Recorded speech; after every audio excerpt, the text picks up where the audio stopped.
Hello again, a very warm welcome to you all. My name's Deni Kay, here today with some Springbank 10-year-old PX. This is the limited edition that came out in 2022. Now, I don't have a full bottle of this because I am in Australia and this one has not arrived here yet. I'm going to assume that it's probably going to be here later on in the year, but I'm fortunate enough to have a friend overseas that I was able to have 20 ml of this sent through to me. So yes, normally I sit down with a full bottle that I potentially would have already had before, so I can go through a little bit of that experience with it. Today, I've poured my dram, I've given it a little bit of time in the glass, not a lot. I'm going to be able to go through it with you because, as I said, I won't have the opportunity to try this otherwise for quite some time. So, wonderful world of whiskey, right?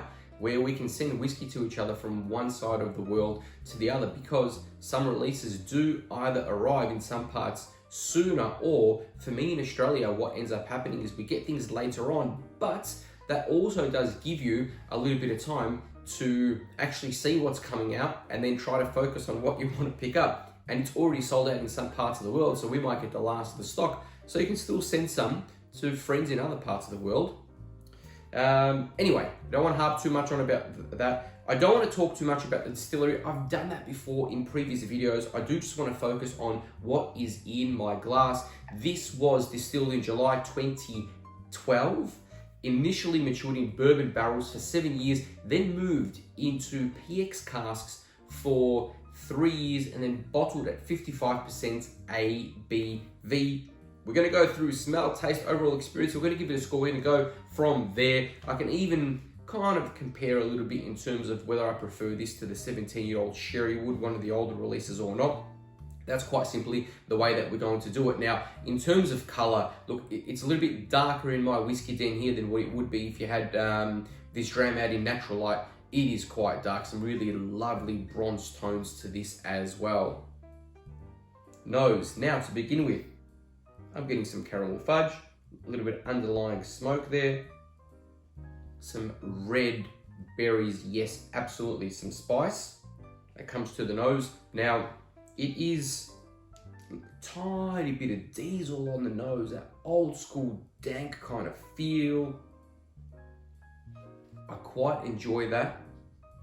Some raspberry ice cream on there as well, some currants. Interesting nose, right?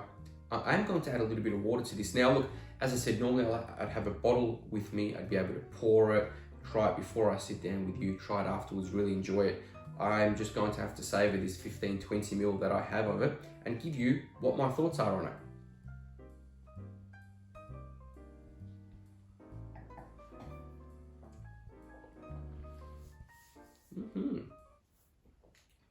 I will say, the sample I got was from the Sample Guys, so you can Google them and check them out. Some interesting stuff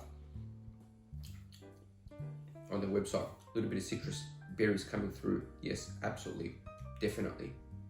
Spice. So for me, if I was to say the two things that really will stand out here, the prominent notes are red berries and spice. 55% ABV. A little bit of water might bring that spice down, but that's quite simply what stands out. Finish, medium, but getting a little bit of clove that just lingers on the side of my cheeks. So we'll add a little bit of water. I do try and keep the videos short and sharp, sort of quick fire videos. I know that doesn't always happen, probably doesn't happen most of the times, but that is my intention. So I have the greatest of intentions to be able to give you as much information in a compact video, but you know, sometimes we like to waffle on, so that isn't always necessarily the case.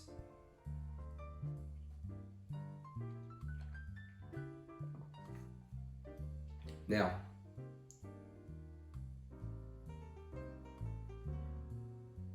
that spice has said a little bit, but I'm getting there's a little bit of raspberry sorbet that comes through now as well. Some currants, yeah, absolutely. But there is, you can tell that this is Springbank. All said, you can tell that this is Springbank because you are still getting a little bit of that old school funk that comes through, that underlying smoke that comes through. There's that Springbank to it, and you know, we absolutely love that because it still gives you that feel of an old school malt, which, you know, This was distilled 10, not even 13 years ago. 11 years ago, 2012, right?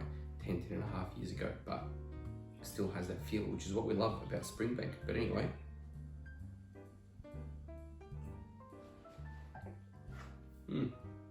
creamier. But there's more citrus to it now. Some tart berries coming through. Yeah, there's still some spice. It is still there. Those two notes that I said really are the prominent notes are still absolutely there. I probably prefer it without water, to be quite honest, because it's almost getting a little bit sour on the finish now with water. So I would say that for me, this drink's better at the 55%. They've nailed it. It is good, not amazing. Probably not up there in the top memorable Springbanks that I've had. I'd give it a 7 out of 10, which is a decent enough score. When it lands here, I will still do what I can to be able to secure a bottle or two, because I would really still love to be able to sit down and spend a little bit more time with it. And it's still a good enough malt for what it is. That's as much as I'm going to be able to tell you with this one, because as I said, it's still enjoyable enough. But don't want to feel like I'm ending that on a little bit of a sour note, because that's not the case. Because for me, 7 out of 10 is still a very, very, very decent and respectable score.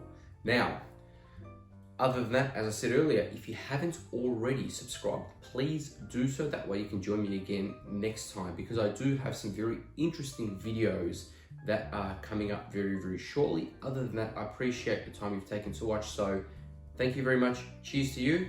Till next time. May as well just